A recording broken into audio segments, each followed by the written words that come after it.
ఆకాశవాణి ప్రాంతీయ వార్తలు చదువుతున్నది షేక్ మస్తాన్బే. ముఖ్యాంశాలు. ఉత్తరప్రదేశ్లోని ప్రయాగ్రాజ్లో జరుగుతున్న మహాకుంభమేళా భిన్నత్వంలో ఏకత్వానికి ప్రతీకని ప్రధానమంత్రి నరేంద్ర మోదీ పేర్కొన్నారు. ఉభయ తెలుగు రాష్ట్రాల ముఖ్యమంత్రులు నారా చంద్రబాబు నాయుడు, ఏ రేవంత్ రెడ్డి ఈ రోజు నుంచి స్విట్జర్లాండ్లోని దావోస్లో పర్యటిస్తారు. తెలంగాణలో ఇందిరమ్మ ఆత్మీయ భరోసా పథకం ద్వారా వ్యవసాయ కూలీలకు ఏడాదికి 12,000 రూపాయలనిస్తామని ఉప ముఖ్యమంత్రి భట్టి విక్రమార్క వెల్లడించారు. ఆంధ్రప్రదేశ్ను పరిశుభ్రమైన రాష్ట్రంగా తీర్చిదిద్దాలనే లక్ష్యంతో స్వచ్ఛాంధ్ర స్వచ్ఛ దివస్ కార్యక్రమాన్ని నిర్వహిస్తున్నామని జలవనరుల శాఖ మంత్రి నిమ్మల రామానాయుడు తెలిపారు. ఆంధ్రప్రదేశ్ వ్యాప్తంగా ప్రభుత్వం 4 కోట్ల మందికి క్యాన్సర్ స్క్రీనింగ్ పరీక్షలు నిర్వహిస్తోందని వైద్య ఆరోగ్య శాఖ మంత్రి సత్యకుమార్ యాదవ్ పేర్కొన్నారు. వార్తల వివరాలు. ఉత్తరప్రదేశ్లోని ప్రయాగ్రాజ్లో జరుగుతున్న మహాకుంభమేళా భిన్నత్వంలో ఏకత్వానికి ప్రతీకని ప్రధానమంత్రి నరేంద్ర మోదీ పేర్కొన్నారు. ఆకాశవాణి ద్వారా ప్రధానమంత్రి సంభాషించే మన్ కీ బాత్ మనసులోని మాట 118వ సంచికలో పలు విషయాలపై ప్రసంగించారు. దేశ యువత ఆచార సంప్రదాయాలను తెలుసుకున్నప్పుడే మన మూలాలు బలపడతాయని ప్రధానమంత్రి పేర్కొంటూ, प्रयागराज में महाकुंभ का श्री गणेश हो चुका है। चिरस्मरणीय जन सैलाब, अकल्पनीय दृश्य और समता समरसता का असाधारण संगम। इस बार कुंभ में कई दिव्य योग भी बन रहे हैं। कुंभ का ये उत्सव विविधता में एकता का उत्सव मनाता है। संगम की रेती पर पूरे भारत के, पूरे विश्व के लोग जुड़ते हैं। हजारों वर्षों से चली आ रही इस परंपरा में कहीं भी कोई भेदभाव नहीं, जातिवाद नहीं। इसमें भारत के दक्षिण से लोग आते हैं, भारत के पूर्व और पश्चिम से लोग आते हैं। कुंभ में गरीब अमीर सब एक हो जाते हैं। ఎన్నికల సంఘం ఎప్పటికప్పుడు ఎన్నికల ప్రక్రియను ఆధునికీకరించి పటిష్టం చేస్తోందని ప్రధాని కొనియాడారు. యువత అంకుర సంస్థల వైపు ఆకర్షితులవుతున్నారని, దీంతో స్టార్టప్ ఇండియా రూపుదిద్దుకుంటోందని చెప్పారు. దేశం డిజిటల్ యుగంలోకి ప్రవేశిస్తోందని, దేశాభివృద్దిలో మహిళలు కీలక పాత్ర పోషిస్తున్నారని నరేంద్ర మోదీ వెల్లడించారు.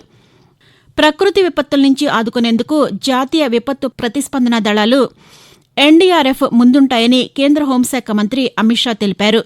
విజయవాడ సమీపంలోని కొండపావులూరులో జాతీయ విపత్తు నిర్వహణా సంస్థ ఎన్ఐడిఎం దక్షిణాది క్యాంపస్ ఎన్డీఆర్ఎఫ్ 10వ బెటాలియన్ భవనాల ప్రారంభం, 20వ వ్యవస్థాపక దినోత్సవాల్లో ఆంధ్రప్రదేశ్ ముఖ్యమంత్రి నారా చంద్రబాబు నాయుడు, ఉప ముఖ్యమంత్రి కె పవన్ కళ్యాణ్తో కలిసి నిన్న పాల్గొన్నారు.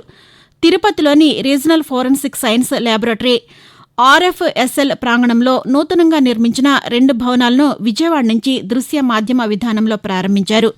ఈ సందర్భంగా చంద్రబాబు నాయుడు మాట్లాడుతూ, సౌత్ ఇండియాకు 5 రాష్ట్రాలకి యూనియన్ టెరిటరీస్ అన్నింటికి కూడా ట్రైనింగ్ ఇచ్చేట్టుగా ఎన్డీఆర్ఎఫ్ ఇక్కడ పెట్టాం. ఎన్ఐడిఎం కూడా ఇక్కడనే క్యాంపస్ 2 కూడా ఒకటి ఇనాగరేషన్ చేసుకున్నాం. ఒకటి 20వ రైజింగ్ డే సందర్భంగా ఇక్కడ మనం సమావేశమయ్యాం. మీ అందరికి కూడా 20వ రైజింగ్ డే సందర్భంగా మనస్ఫూర్తిగా ఆంధ్రప్రదేశ్ రాష్ట్ర ప్రభుత్వం తరపున శుభాకాంక్షలు తెలియజేస్తున్నాను. ఆంధ్రప్రదేశ్కు పెట్టుబడులే లక్ష్యంగా ముఖ్యమంత్రి నారా చంద్రబాబు నాయుడు ఈ రోజు నుంచి స్విట్జర్లాండ్లోని దావోస్లో పర్యటిస్తారు. బ్రాండ్ ఏపీ ప్రమోషన్ పేరుతో దావోస్లో ముఖ్యమంత్రి నేతృత్వంలోని మంత్రుల బృందం 5 రోజుల పాటు పర్యటించనుంది. చంద్రబాబు నాయుడుతో పాటు ఐటీ శాఖ మంత్రి నారా లోకేష్, పరిశ్రమల శాఖ మంత్రి టీజీ భరత్, ఇతర అధికారులు దావోస్లో పర్యటిస్తారు. మరోవైపు తెలంగాణ ముఖ్యమంత్రి ఏ రేవంత్ రెడ్డి బృందం కూడా ఈ రోజు నుంచి దావోస్లో పర్యటించనుంది. ఈ నెల 22వ తేదీ వరకు దావోస్లో ప్రపంచ ఆర్థిక ఫోరం సదస్సులో పాల్గొననుంది. రాష్ట్రంలో పెట్టుబడులకు ఉన్న అవకాశాలను గురించి ముఖ్యమంత్రి ఈ వేదికపై వివరించనున్నారు. తెలంగాణలోని భూమి లేని వ్యవసాయ కూలీలకు ఇందిరమ్మ ఆత్మీయ భరోసా పథకం ద్వారా ఏడాదికి 12,000 రూపాయలనిస్తామని ఉప ముఖ్యమంత్రి భట్టి విక్రమార్క తెలిపారు. ఖమ్మం జిల్లా ఎర్రుపాలెం మండలం బనిగండ్లపాడు గ్రామంలో ప్రాథమిక ఆరోగ్య కేంద్రాన్ని నిన్న ఆయన ప్రారంభించారు. ఈ సందర్భంగా భట్టి విక్రమార్క మాట్లాడుతూ, ఎర్రుపాలెం మండలం కేంద్రంలో 50 పడకల ఆసుపత్రి ఏర్పాటు చేస్తామని చెప్పారు.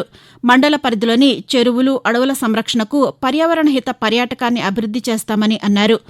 అభివృద్దితో పాటు స్థానిక ప్రజల ఆదాయ వనరులు, జీవన ప్రమాణాలు పెంచడానికి ప్రజాప్రభుత్వం ప్రణాళికాబద్దంగా ముందుకు వెళుతోందని భట్టి విక్రమార్క వివరించారు. ఆకాశవాణి ప్రాంతీయ వార్తలు వింటున్నారు. ఆంధ్రప్రదేశ్ను దేశంలోనే పరిశుభ్రమైన రాష్ట్రంగా తీర్చిదిద్దాలనే లక్ష్యంతో స్వచ్ఛాంధ్ర స్వచ్ఛ దివస్ కార్యక్రమాన్ని నిర్వహిస్తున్నామని జలవనరుల శాఖ మంత్రి నిమ్మల రామానాయుడు తెలిపారు.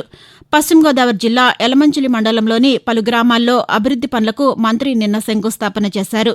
అనంతరం మంత్రి మాట్లాడుతూ విశాఖపట్నం ఉక్కు కర్మాగారం పరిరక్షణకు 11,000 కోట్ల రూపాయలను కేంద్ర ప్రభుత్వం ప్రకటించిందని చెప్పారు.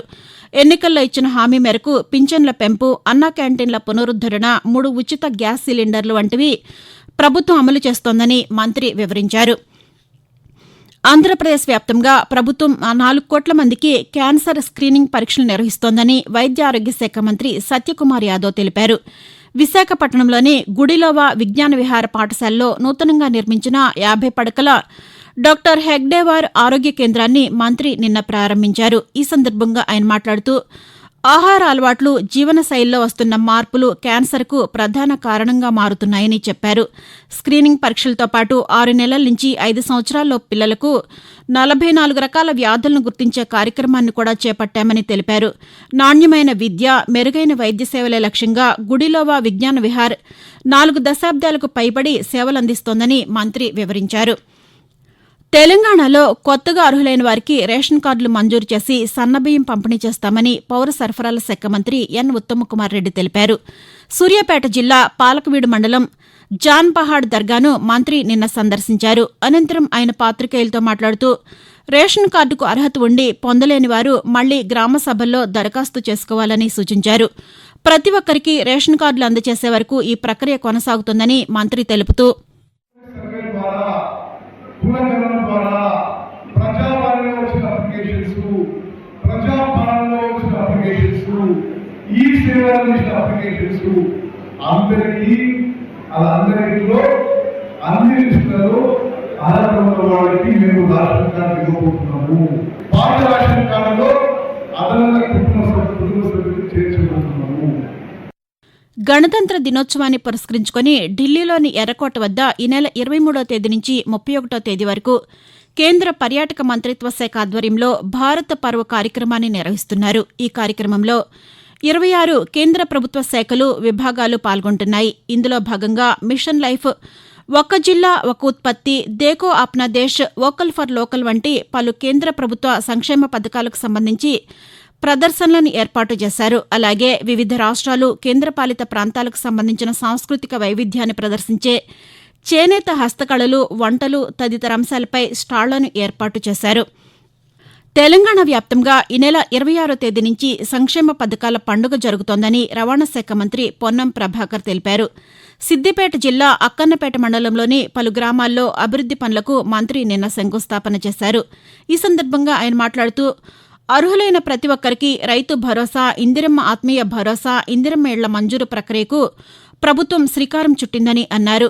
గౌరవెల్లి ప్రాజెక్టు ద్వారా సాగునీటి వ్యవస్థను ఏర్పాటు చేస్తామని మంత్రి తెలియజేస్తూ గ్రామీణ ప్రాంత ముఖ్యంగా లంబాడి తండాల రోడ్లన్నీ పూర్తి చేసే ప్రక్రియలో భాగంగా కోహెడ, చిగురుమామిడి, అక్కన్నపేట, హుస్నాబాద్ మండలాల్లో కొన్ని శంకుస్థాపనలు చేసుకుంటా ఉన్నాం. ఇంకా కూడా కొన్ని రోడ్ల నిర్మాణం అవసరం ఉంది. తప్పకుండా వాటి అన్నింటినీ కూడా తొందరలో మంజూరు చేసుకుని హుస్నాబాద్ వెనుకబడ్డ నియోజకవర్గానికి సంబంధించి ప్రతి గ్రామంలో రోడ్డు సౌకర్యం ఉండే విధంగా, త్రాగునీటి సమస్య లేకుండా ఉండే విధంగా, విద్యా వ్యవస్థ పరంగా, వైద్య వ్యవస్థ పరంగా, ఉపాధికి సంబంధించిన అనేక రకాల అంశాలకు నేను ఇక్కడ స్థానిక శాసనసభ్యుడిగా, మంత్రిగా ప్రజలందరికీ సహకారం అందించేటువంటి ప్రయత్నం చేస్తా ఉన్నా.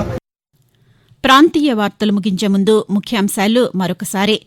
ఉత్తరప్రదేశ్లోని ప్రయాగ్రాజ్లో జరుగుతున్న మహాకుంభమేళా భిన్నత్వంలో ఏకత్వానికి ప్రతీకని ప్రధానమంత్రి నరేంద్ర మోదీ పేర్కొన్నారు.